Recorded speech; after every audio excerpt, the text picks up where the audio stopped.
Imagine blowing out candles on a cake, but 4,000 years ago. No balloons, no parties, no sugary desserts. Instead, ancient people marked birthdays with rituals, feasts, music, and sometimes fear. For them, birthdays were not just celebrations, they were moments of destiny. Today, we step into forgotten worlds to discover how ancient civilizations celebrated the day of birth. Every culture has asked the same question. How do we mark the day we are born? For us, birthdays mean gifts, cake, and candles. But in the ancient world, birthdays carried deeper meanings. They could be spiritual, political, or even dangerous. Pharaohs of Egypt turned their birthdays into royal festivals, while ordinary families prayed for protection against evil spirits. In Greece and Rome, birthdays mixed joy with superstition. And in other civilizations, the day of birth was celebrated not with parties, but with rituals that shaped identity and fate. To uncover these stories is to see how ancient people honored life itself. In ancient Egypt, ordinary people rarely celebrated birthdays, but pharaohs did on a grand scale. Their birthdays were marked with huge feasts, music, and offerings to gods. Immagine. Temple halls filled with dancers, musicians playing harps and flutes, and tables stacked with bread, meat, and wine. Priests performed rituals to honor not just the pharaoh's birth, but his divine connection to the gods. For Egyptian children, the pharaoh's birthday was like a festival, reminding everyone that kings were not ordinary humans, but chosen ones.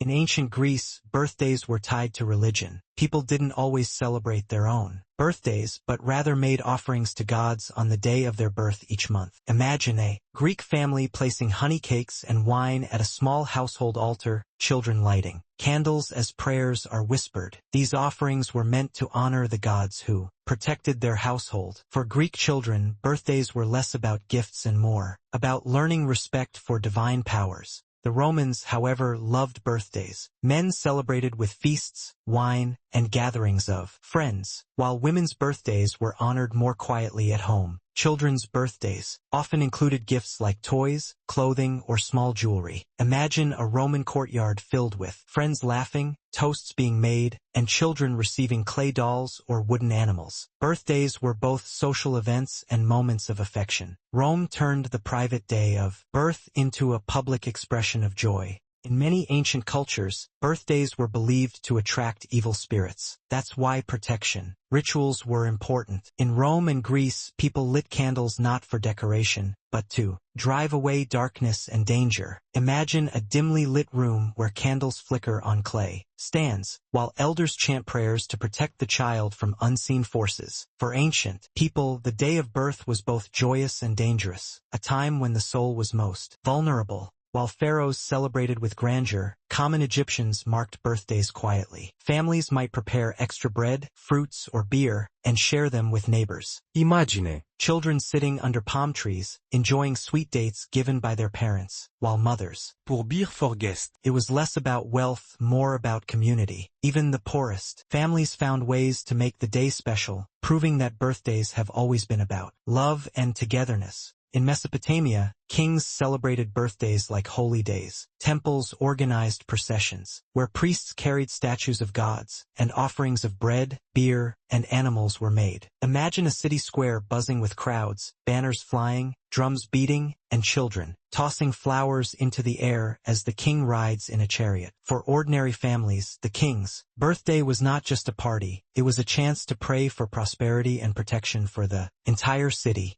In Persia, birthdays were deeply tied to astrology. The stars and planets were believed to shape destiny, so astrologers were called to predict the child's future. Imagine a newborn, surrounded by family, while an astrologer studies the sky, drawing patterns in the sand, predicting greatness or warning of dangers. Children grew up believing their birthdays carried hidden messages from the heavens. Each year, families honored these predictions with small ceremonies. In Greece, legendary heroes were remembered on their birthdays with sacrifices and feasts. Communities gathered to honor figures like Hercules or Achilles, believing their spirits blessed the living. Imagine villagers roasting meat on open fires, children playing games in honor of the hero, and priests retelling myths under the stars. Birthdays were not just personal, they connected people to their cultural legends. For children, these celebrations were their first history lessons. Unlike many civilizations, Romans paid special attention to children's birthdays. Families gave gifts like dolls, figurines, or amulets for protection. Imagine a young Roman girl receiving a small clay doll while her brother unwraps a protective charm tied with leather. The household shares a special meal, and parents bless their children for health and long life. These simple moments made birthdays magical for Roman children, giving them memories that lasted forever.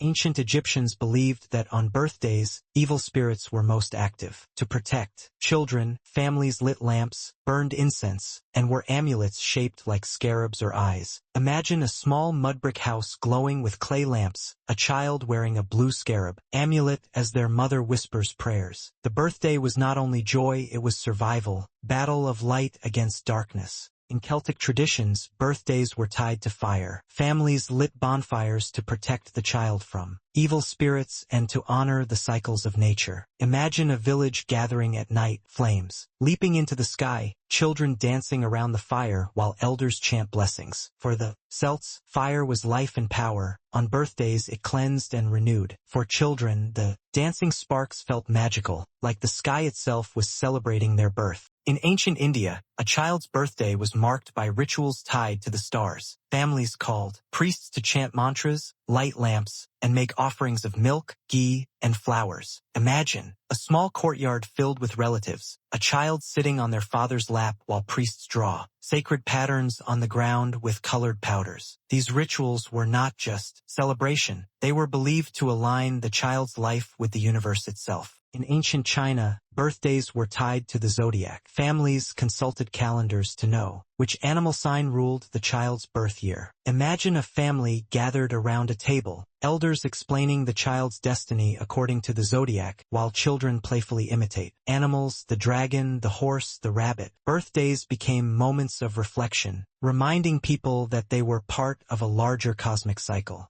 In some Native American cultures, birthdays were less about yearly celebrations and more about milestones. A child's first hunt, first step into adulthood, or first successful skill was honored like a birthday. Imagine a boy returning from a hunt with his first rabbit, villagers cheering, elders blessing him while children dance around. These events marked growth and identity, turning birthdays into sacred milestones of life. Yes, the tradition of birthday cakes and candles began in ancient Greece. People baked round honey cakes as offerings to Artemis, goddess of the moon, and placed candles to make them glow like the moonlight. Imagine a family placing a glowing cake on a table, children staring wide-eyed as candles flicker in the dark. To them, the cake was not just sweet food, it was magic, carrying prayers up to the gods. When Roman emperors celebrated birthdays, it wasn't just private, it was public spectacle. The entire city joined in with games, parades, and free food. Imagine gladiators fighting in the Colosseum while citizens cheer, bakers handing out bread, and musicians filling the air with music. For Roman children, the emperor's birthday was like a carnival, an unforgettable day when the city came alive for one man's life. In Babylon, birthdays were moments of fear as much as joy. Families crafted protective charms from clay or metal, engraved with symbols of gods, and tied them to children's wrists or necks. Imagine a mother carefully tying a small protective charm on her child, whispering prayers while incense rises nearby. These charms were believed to shield the child from evil spirits waiting to strike on their birthday.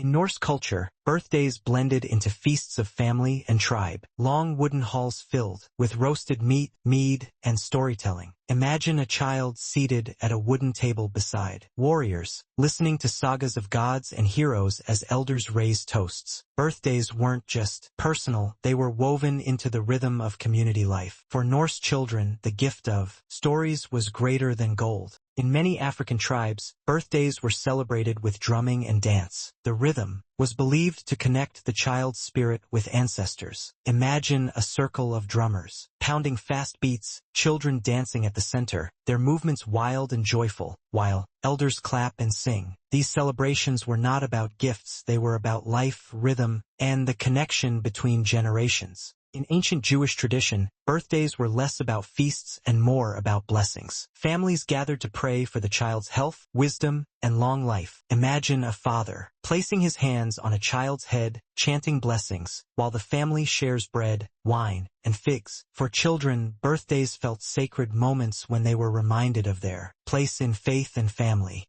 For the Aztecs, birthdays were not simple parties, they were days of destiny. Priests studied sacred calendars to determine the child's fate. Imagine a family bringing their newborn to a temple, where a priest chants over incense and reads symbols from painted codices. Birthday was not just the start of a year, it was a glimpse into the future. For Aztec children, every birthday was a reminder of the gods' power over their lives. The Maya marked birthdays with family feasts and offerings. Parents prepared maize dishes and chocolate drinks, while children received small gifts like woven bracelets. Imagine a Courtyard filled with laughter, children sipping chocolate from clay cups, while elders offer thanks to the gods of time. Birthdays were about balance, honoring both family joy and divine cycles. In Japan, the roots of the modern Shichi-Go-Sen festival lie in ancient birthday milestones. At ages 3, 5, and 7, children's birthdays were honored with special prayers at shrines. Imagine parents leading a child in colorful robes to a wooden shrine, offering rice and sweets as priests chant blessings. These birthdays weren't about gifts but about marking stages of growth. In Greek homes, birthdays were also moments to honor the household gods called Lares. Families decorated small altars, lit candles, and shared food with the spirits of ancestors. Imagine a child placing a piece of bread on the family altar while parents pour wine, the room glowing with soft candlelight. For Greeks, a birthday was not only personal, it was a dialogue with the spirits who protected the home. Even Roman soldiers marked birthdays on campaign. Far from home, they gathered around campfires, shared rations of bread and wine, and toasted each other's health. Imagine Armored men laughing under a starry night, passing cups around, while one soldier receives a small carved charm as a gift. These moments gave them strength, reminding them of life beyond the battlefield. In many African traditions, the real birthday was celebrated not on the day of birth, but on the naming day. Families gathered to announce the child's name, with drumming, dancing, and blessings from elders. Imagine a baby wrapped in cloth, lifted before the village as drummers play, women sing, and children clap with joy. The birthday was not just about age, it was about identity, giving the child a place in the community. In Celtic culture, certain birthdays were celebrated with oaths. On coming-of-age birthdays, youths swore loyalty to family or tribe, often beside sacred stones or rivers. Imagine a Teenage boy placing his hand on a stone, promising strength and courage, while elders watch solemnly. For Celtic children, birthdays were not just cake and gifts, they were turning points when life shifted toward duty and honor.